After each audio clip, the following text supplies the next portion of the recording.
February 2023 मध्ये आसामचे मुख्यमंत्री हिम्मत बिस्वा शर्मा यांनी एक वक्तव्य केलं होतं. खरं भीमाशंकर ज्योतिर्लिंग महाराष्ट्रात नसून आसाममध्ये गुवाहाटीच्या पोमोही येथील डाकिना टेकडीच्या कुशीत वसलेलं आहे. हे खरं 6वं ज्योतिर्लिंग असल्याचा दावा करत आसामच्या पर्यटन विभागानं जाहिरातबाजीही केली होती. पण हे ज्योतिर्लिंग नक्की कुठे आहे हा प्रश्न तुम्हाला या व्हिडिओच्या शेवटी पडणार आहे. प्रश्न हा आहे की भीमाशंकर ज्योतिर्लिंग मंदिर नक्की कोणत्या तालुक्यात येतं. सध्या पुणे जिल्ह्याच्या राजकारणही याच मुद्द्यात तापलंय. या प्रश्नाचं सोपं उत्तर आहे खेड आणि अवघड उत्तर आहे आंबेगाव. असं का पाहूया. नमस्कार, आपण पाहतात खेड टाइम्स. मी रोहिदास सोले. या विशेष विश्लेषणात आपलं स्वागत. केंद्र सरकार धार्मिक स्थळांच्या विकासासाठी कोट्यवधी रुपयांचा निधी खर्च करतंय. खेड तालुक्यात असलेल्या भीमाशंकर या 6व्या ज्योतिर्लिंगाचाही विकास सध्या युद्ध पातळीवर सुरू आहे. यामध्ये मंदिर आणि परिसरासोबतच मंदिरापर्यंत जाण्यासाठी रस्त्याचा विकासही यामध्ये केला जातोय. नाशिकमध्ये पुढील वर्षी सिंहस्थ कुंभमेळा होतोय. या धर्तीवर श्री क्षेत्र भीमाशंकर विकास आराखडा आखून अतिशय वेगानं भीमाशंकरचं काम चालू आहे. आता आपल्या मूळ मुद्द्यावर येऊया. भीमाशंकर मंदिर कोणाचं, खेड की आंबेगाव? जर उत्तर खेड असेल तर मग प्रश्न असा आहे की विकास आराखड्यामध्ये खेड तालुक्याला काय मिळालं. सुरुवातीला आपण हा विकास आराखडा समजून घेऊया, म्हणजे तुम्हाला या प्रश्नाचं उत्तर मिळेल. श्री क्षेत्र भीमाशंकर विकास आराखड्याचं हे काम 3 टप्प्यात होणार आहे. पहिला टप्पा 163.95 कोटी रुपयांचा आहे. या टप्प्यात भीमाशंकर ज्योतिर्लिंग मंदिरापासून 5 किलोमीटर अंतरावर असलेल्या आंबेगाव तालुक्यातल्या निगडाळे गावात भाविक सुविधा केंद्र आणि वाहनतळ बांधण्यात येत आहे. 26 एकर जागेत हा प्रकल्प उभा राहत आहे. भाविक सुविधा केंद्रात भाविकांना सगळ्या प्रकारच्या सुखसोयी पुरवण्यात येतील. या भाविक सुविधा केंद्रात भाविकांसाठी वेटिंग हॉल, स्नानगृहे आणि शौचालये, लॉकर सुविधा, धार्मिक वस्तूंची विक्री करणारी दुकानं अशा सुविधा उपलब्ध करून देण्यात येत आहेत.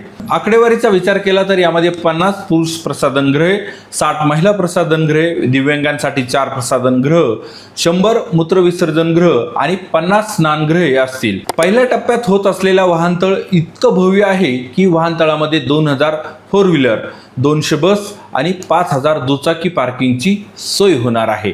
अत्याधुनिक सुखसोयींनी सज्ज असलेल्या या भाविक सुविधा केंद्रामुळे भीमाशंकरला येणाऱ्या भाविकांना कोणत्याही प्रकारची अडचण येणार नाही.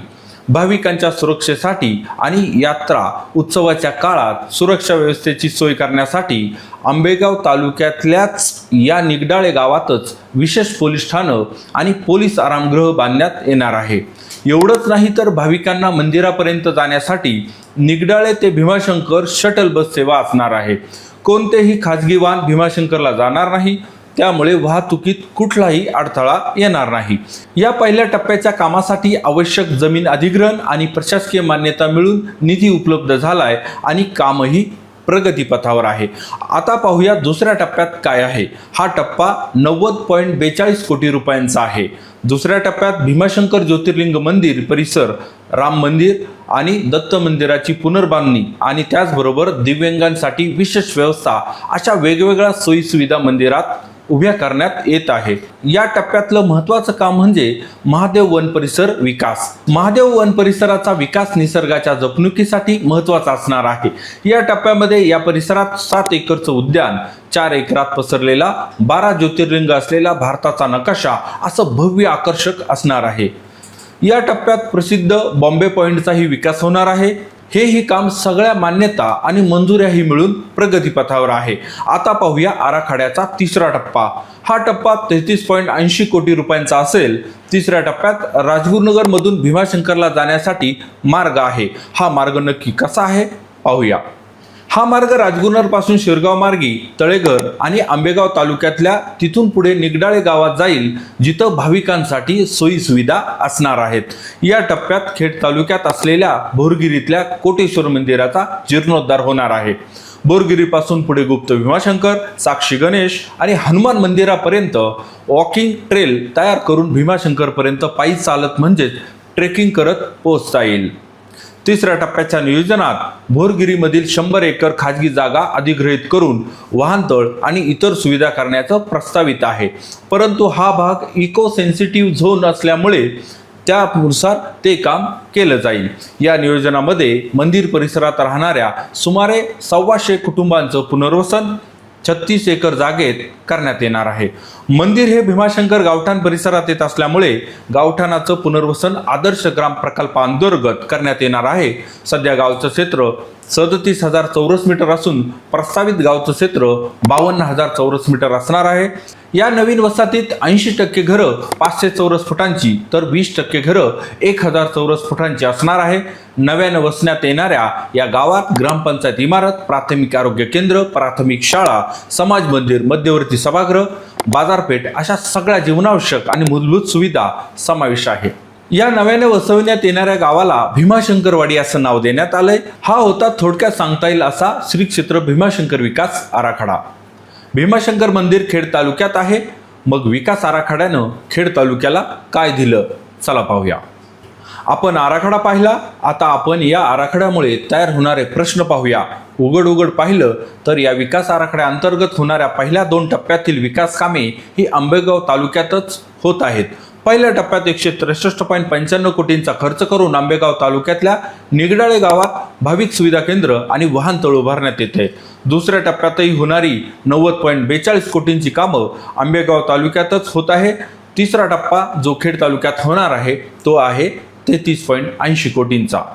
सद्यस्थिती पाहिली तर भीमाशंकर विकास आराखड्यात पहिल्या आणि दुसऱ्या टप्प्याची कामं प्रगतीपथावर आहेत.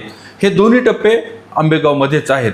तिसऱ्या टप्प्याची कामं अजूनही अंदाजपत्रके बनवण्याच्या प्रक्रियेत अडकलेली आहेत. भीमाशंकर मंदिर खेड तालुक्यात आहे. मग विकास आराखड्याने खेड तालुक्याला काय दिलं? 33.80 कोटी. हा झाला प्रत्यक्षदर्शी लक्षात येणारा फरक. आता पाहूया यामुळे उपस्थित होणारा खरा, गंभीर आणि चिंताजनक प्रश्न. मुद्दा हा आहे की ही सगळी विकास कामे पूर्ण झाली तर भीमाशंकर मंदिराकडे जायचं कसं?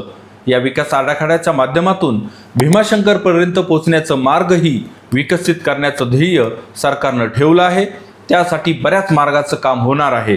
परंतु आपण फक्त खेड आणि आंबेगाव तालुक्यातील रस्त्याची चर्चा करूया. नाशिक परिसरातून येणाऱ्या भाविकांना मंचर मार्गे भीमाशंकरला जाणं सोपं जातंय आणि हा रस्ताही अगदी सुसज्ज आहे. हा सगळा मार्ग आंबेगाव तालुक्यातून जातो. आता पुणे मुंबई परिसरातून येणाऱ्या भाविकांना भीमाशंकरला जायचं झालं तर राजगुनरपासून वाडा, शिरगाव मार्गे तळेघर मार्गे भीमाशंकर असा जुना रस्ता आहे. शेकडो अभयारण्याचा प्रदेश असल्यामुळे वन विभागाच्या परवानग्याअभावी हा रस्ता आज तागायत होऊ शकला नाही. असो, पण यामुळे नाईलाजास्तव या भागातून जाणाऱ्या भाविकांनाही मंचर मार्गे जाणे सोयीचं वाटतं. हा त्रास कमी व्हावा आणि खेड तालुक्यातून भीमाशंकरला पोहोचता यावं यासाठी शासनानं या भागातून राजगुरुनगर ते भीमाशंकर असा राष्ट्रीय मार्ग प्रस्तावित केलाय. या मार्गाचं काम लवकरच सुरू होईल. हे झालं सरकारचं व्हिजन. परंतु ही कामे जरी पूर्ण झाली तर काय परिस्थिती असेल यावर नजर टाकूया. आंबेगाव तालुक्यातून मंचर ते भीमाशंकर मार्गे जाणारे भाविक निगडाळे या भाविक सुविधा केंद्रावर जातील. या वाहनतळावर गाडी पार्क करून शटलने ते भीमाशंकरला जातील. आता प्रश्न, खेड तालुक्यातून येणाऱ्या भाविकांसाठी काय पर्याय असेल? तिसऱ्या टप्प्यात प्रस्तावित असलेला राष्ट्रीय मार्ग होईपर्यंत आधीच्या दुरावस्थेत असलेल्या रस्त्यानं आणि राष्ट्रीय महामार्ग झाल्यानंतर त्या मार्गानं भाविक तळेघर मार्गी निगडाळे गावात जातील आणि तेथून पुढे शटल बसने भीमाशंकरलाही ते पोहोचतील. थोडक्यात काय तर खेड तालुक्यातून रस्ता जरी झाला तरी आंबेगाव तालुक्यातल्या निगडाळे वाहनतळावर गाडी लावूनच भाविकांना भीमाशंकरपर्यंत पोहोचता येणार आहे. राष्ट्रीय महामार्ग शिरगाव मार्गे तळेघरला जातो आणि पुढे निगडाळेवरूनच भीमाशंकरला जाता येईल. हा आहे श्री क्षेत्र भीमाशंकर विकास आराखडा. अजून एक गंभीर बाब आमच्या लक्षात आली आहे ती अशी की सध्या जे भीमाशंकर ज्योतिर्लिंग मंदिर जीर्णोद्धाराचं काम सुरू आहे त्या कामाचं दप्तरी कामकाज हे आंबेगाव तालुक्याच्या प्रशासनामार्फत केलं जाते. या विकास आराखड्यामध्ये अजून अशा अनेक गोष्टी आहेत, पण सध्या या मुख्य काही बाबी आम्ही जनतेसमोर ठेवण्याचा प्रयत्न केला.